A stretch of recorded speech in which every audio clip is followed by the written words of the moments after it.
Hello friends, मेरे channel पे आप सभी का स्वागत है।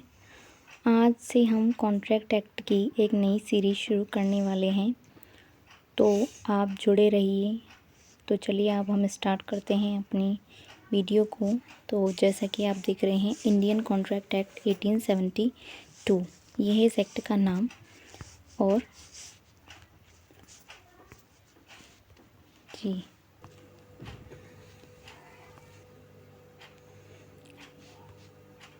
हेलो फ्रेंड्स, आप सबका स्वागत है मेरे चैनल में।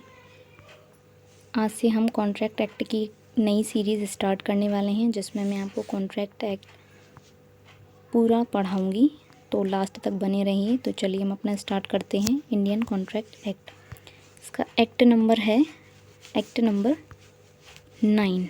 ये एक्ट नंबर 9 ये क्या है? ये है लॉन्ग टाइटल। लॉन्ग टाइटल क्या मतलब? ये 1872 में जितने भी एक्ट लागू हुए थे, मतलब जितने भी एक्ट बने थे, उसमें से इसका नंबर था 9। ठीक है, तो इसको कहते हैं लॉन्ग टाइटल। इसको याद रखिए, ये एग्ज़ाम में पूछ लिया जाता है। ये एनेक्ट कब हुआ था? 25 अप्रैल 1872 में ये एनेक्ट हुआ था। मतलब कि इस दिन इसको प्रेसिडेंट की असेंट मिली थी।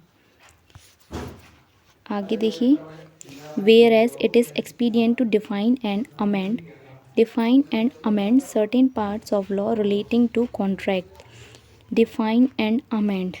डिफाइन मतलब ये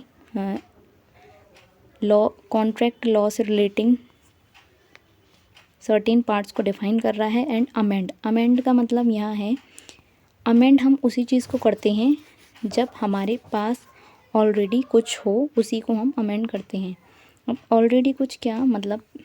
सीधा इसका ये है कि कॉन्ट्रैक्ट एक्ट से पहले भी तो कुछ होगा जिसको ये अमेंड कर रहा है। तो देखिए था, लेकिन हमारे पास कोई एक्ट नहीं था, तो कॉन्ट्रैक्ट से मतलब कॉन्ट्रैक्ट एक्ट आने से पहले जो कॉन्ट्रैक्ट हुआ करते थे वो कॉमन लॉ प्रिंसिपल पर बेस्ड हुआ करते थे।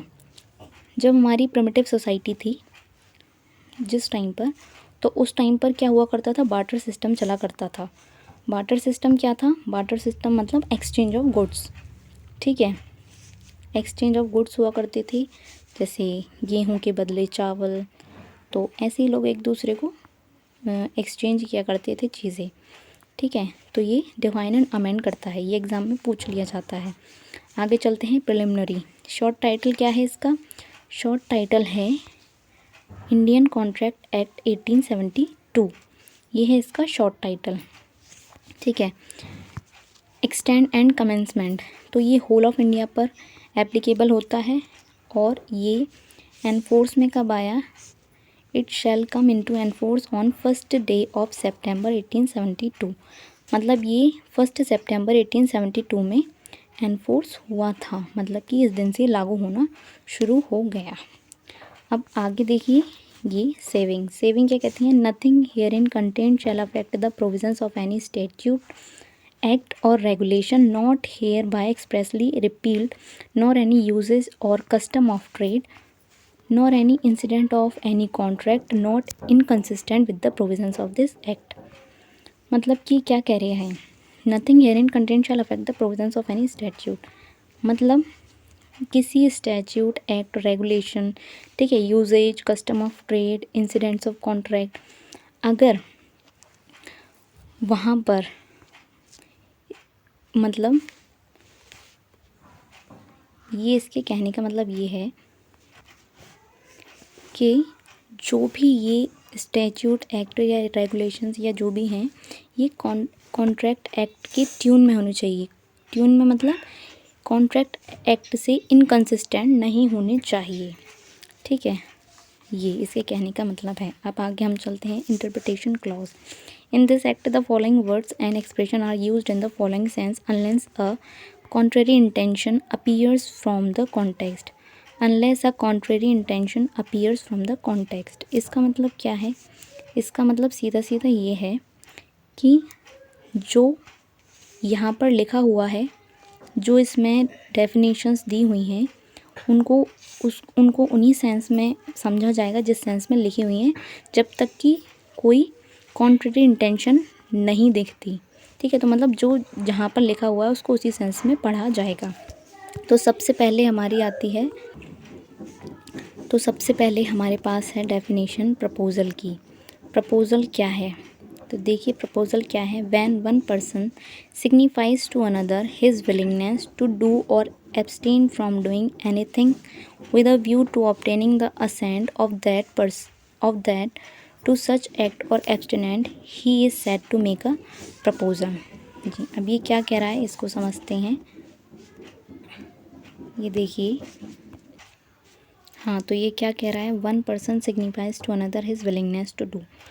जब एक पर्सन दूसरे पर्सन को अपनी विलिंगनेस मतलब अपनी इच्छा बताता है कोई काम कर उससे करवाने की, ठीक है, टू डू और एब्सटेन फ्रॉम डूइंग एनीथिंग, जिससे कि वो दूसरे की एसेंट ले ले।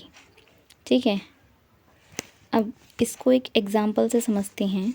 जैसे कि ए बी से कहता है कि क्या आप मतलब वो बी की एक मान लीजिए बी की एक कोचिंग है, उसमें पढ़ने की इच्छा से ए जाता है और बी से पूछता है कि मैं आपकी कोचिंग में पढ़ना चाहता हूँ। ठीक है, तो ये क्या कर रहा है, अपनी विलिंगनेस बता रहा है बी को। ठीक है, ताकि बी इसको क्या करे, हाँ बोले। टू डू कोई काम करने के लिए कह रहा है ये, ठीक है, बी से। तो ये क्या कर रहा है, ए प्रपोज़ल दे रहा है बी को। ठीक है, तो ये होता है प्रपोज़ल, जिससे कि वो क्या करे, बी की एसेंट ले ले या कोई काम ना करने की कैसे, जैसे इसका भी एक एग्जांपल लेते हैं। जैसे कि अगर ए बी से कहता है कि अगर आप मुझ पर स्यू नहीं करेंगे, मतलब अगर आप मुझ पर कोई केस नहीं डालोगे तो मैं आपको 10,000 रुपये दूँगा। तो ये क्या कर रहा है, ये किस चीज़ के लिए इससे विलिंगनेस कर रहा है कि ये इस पर सू ना करे। तो ये क्या कर रहा है, एब्सटेन फ्रॉम डूइंग एनीथिंग, मतलब ये चाह रहा है कि बी उसको स्यू करने से क्या रहे, एब्सटेन रहे। तो ये क्या कर रहा है, यहाँ पर बी को प्रपोज़ल दे रहा है। तो ये नेगेटिव सेंस वाले एग्जाम्पल हो गया। तो ये होता है प्रपोज़ल। ठीक है, अब आगे देखें। टू बी हमारी बात करता है एक्सेप्टेंस और प्रॉमिस दोनों की। यहाँ पर ये देखिए, एक्सेप्टेंस की भी बात करता है और प्रॉमिस की भी बात करता है। जी देखिए,